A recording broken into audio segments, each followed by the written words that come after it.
Hello and welcome to another episode of Simtech Silicon Parts webinar series.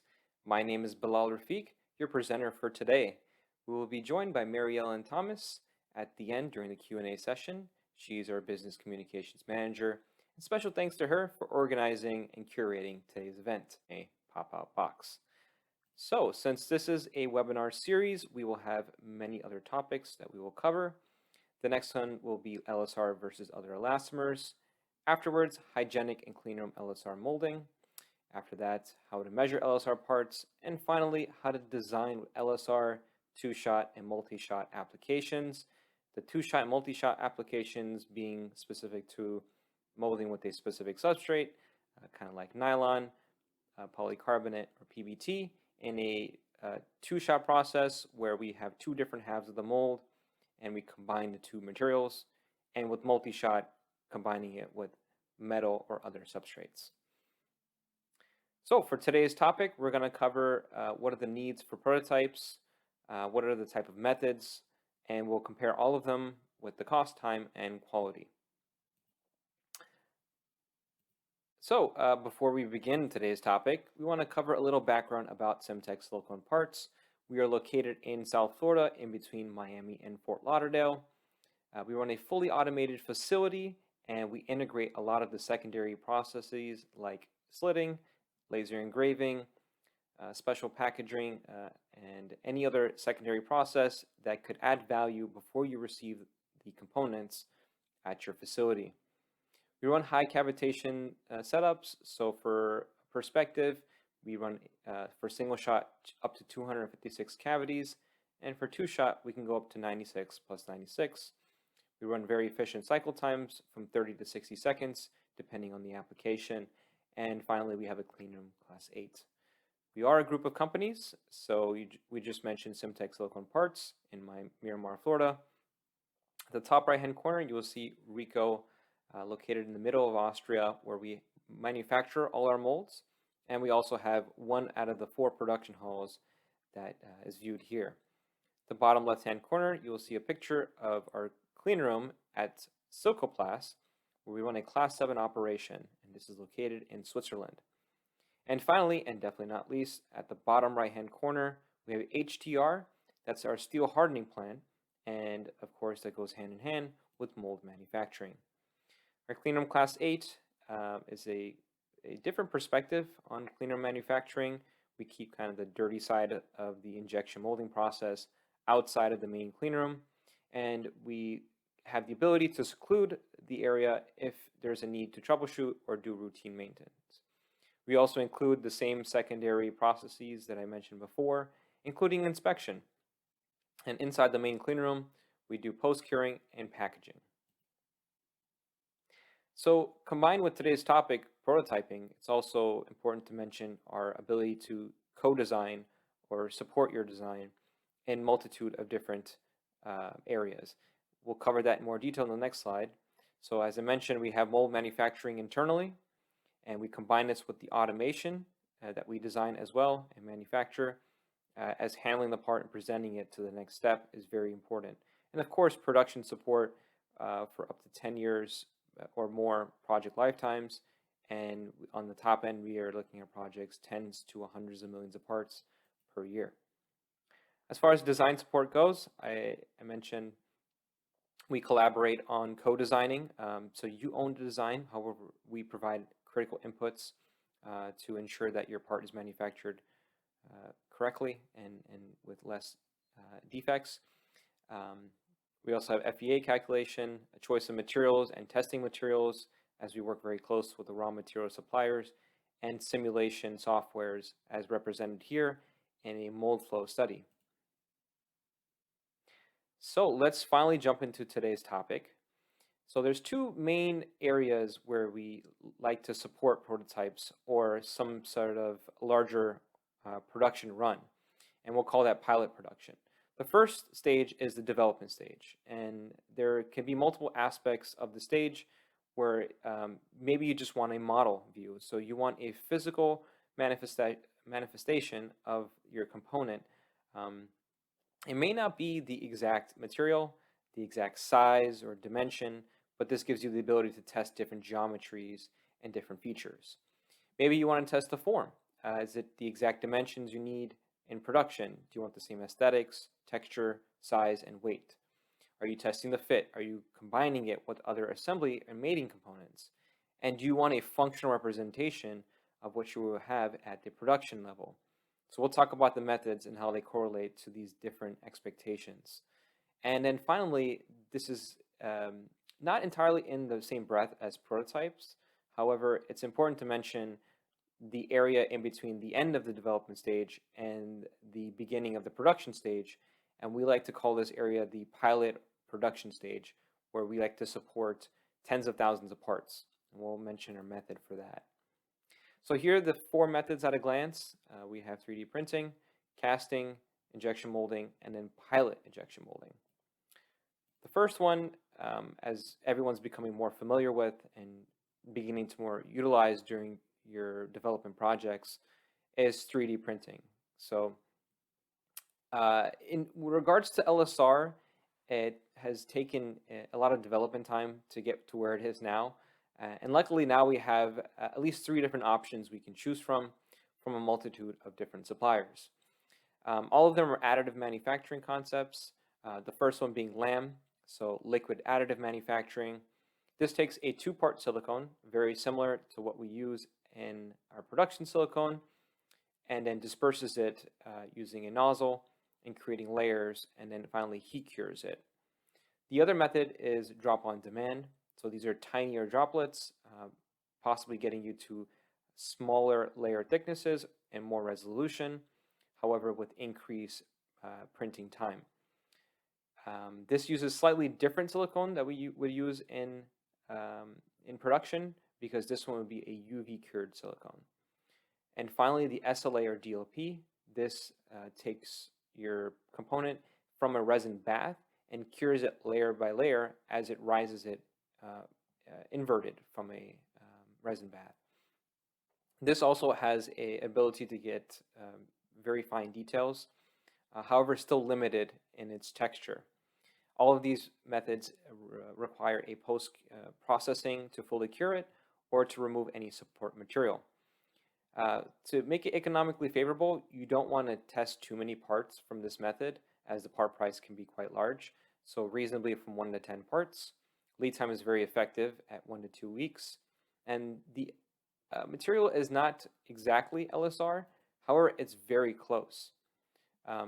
So the mechanical properties that they've tested, tensile strength, tear strength, elongation and break, and compression set, are very comparable to the LSR we would use in production. So this makes it a great advantage for getting a functional representation, and that's one of its strongest pros as well with this new technology. So the part price I mentioned is quite high, however you have no mold costs. The quality is still coarse with some surface texture. So you can see the image at the top of the screen. You can see the ribbed nature of it. And you still have wide tolerances because you're dictated by the layer thickness. So a few of the pros is it's fast, cost effective, and now you have an actual silicone that can represent your component. Typically, before these technologies had come out, you were utilizing existing 3D printers that would mimic an elastomeric material, something like TPE or TPU, or some other elastomer that wouldn't be quite representative of silicone because it's so different in its properties. So some of the cons, as I mentioned, form and fit are not viable because of its texture nature, its lack of being within good tolerances. However, it is functionally representative. As I mentioned, the mechanical properties are very similar to the production silicone that we would use. And it's not suitable for micromolding. It may be for very simple micromolded parts. However, due to the layer thickness and its inability to resolve micron features, it is not a good candidate for micromolded components. When it comes to the second method, and as we progress, we're going from a simple, faster method to a more, let's say, complex or more work involved process, but increasing in quality. So with method 2, we either 3D print a cast mold using a thermoplastic, or we high-speed machine out aluminum. And we design this in such a way that we can put it together, bolt it on, and then put it inside a fixture, and then use a hand press that you can see in the picture above, and then inject actual silicone we'll use in production. There is some post-processing involved, like deflashing and sprue removal, because we purposely flash it and have a larger gate vestige because of the difficulty in pushing in this highly viscous silicone that is pretty hard to do manually. So the number of parts that become more economically favor the top end go up. So we're looking at 1 to 25. We have a lead time roughly from 2 to 4 weeks. And we're using actual silicone that we use in production. So the part price does come down. However, we do see an increase in mold costs because we have a mold. The quality is definitely an improved surface finish. So you can see the picture above. It's still grainy. However, it doesn't have the rib structure that you saw in the 3D printed concept. The tolerances can be adjusted and dialed in a little bit more. So it's improved from 3D printing. Some of the pros here are that it has a smooth part texture. We have improved tolerances, and we have fine detail resolution. Therefore, it makes it a much better candidate for micromolding, and we do this currently. And now we can test all 3 of the F's that I mentioned before: the form, fit, and function. Some of the cons are that we still have a limited capability for output because it's a labor-intensive process. Typically, we produce probably 1 to 2 parts a day. It does require post-processing, so to deflash and remove the gates or any sort of cleaning of the part. And it's not feasible for complex geometries that may have angled shutoffs, slides, or even for a overmolded setup, because we need to clamp down very hard on the substrate to ensure we can control flash. However, we're going to jump from a more simple to a more complex method. And here we're going to use traditional injection molding. So here we will actually machine out an EDM and through harden a steel insert. And then we'll place that inside of a base mold that we would own. This keeps your cost down overall, and it keeps the lead time down because there's no need to build an entire base mold. So we use an existing mud unit. And then we would mold this manually. And this provides us an ability to run a quicker molding operation so we can increase the output easily into the thousands. The lead time does increase to 6 to 12 weeks depending on the complexity and depending if it's an overmold setup or if it's a single LSR setup. The material we're using is the actual production silicone we'll use. And now we can use the actual plastic or metal substrate that we'll use in the 2-shot or multi-shot setup. So this gives us a better understanding of how to mold with that certain type of substrate. Continued, we have the costs. So the costs per part do come down now because we can generate more parts per day. However, you do have an increase in mold insert costs. The quality here is going to jump to its highest tier. So we're having the quality very, very similar to production quality parts. This means the dimension, the surface texture, and all of its appearances will look exactly like the production style. So you can see the picture above. It was the desire of the customer to have a completely mirror finish, and you can see that it's completely resolved here in this picture. Some of the pros are that now we have a cost-effective solution when you're jumping into the thousands of parts when your project demands that. Again, we're testing the form, fit, and function. And now we have a solution to simulate the overmolded or 2-shot operation that we'll use in production. This gives us a lot of learnings that we can apply to production, and we can understand more about the fill pattern, more about demolding, and any aspect that we could apply to production tooling. It's learned here, and it decreases the risk overall. Some of the cons are that it does have a longer lead time, and it does have still a limited output when you're looking at a kind of gray zone between the end of your prototype development and introduction into your production development. So in order to mitigate those kind of those cons, and those needs until you are waiting for that production tool to be built, what we will do is we'll transition that insert and create an automation around it, whether it be a brush, gripper, uh, uh, suction cups, or something of that nature, to demold a part fully automatically. And this helps us produce many, many parts very rapidly. If you adequately prepare us early on, we can strategize and develop this very early on.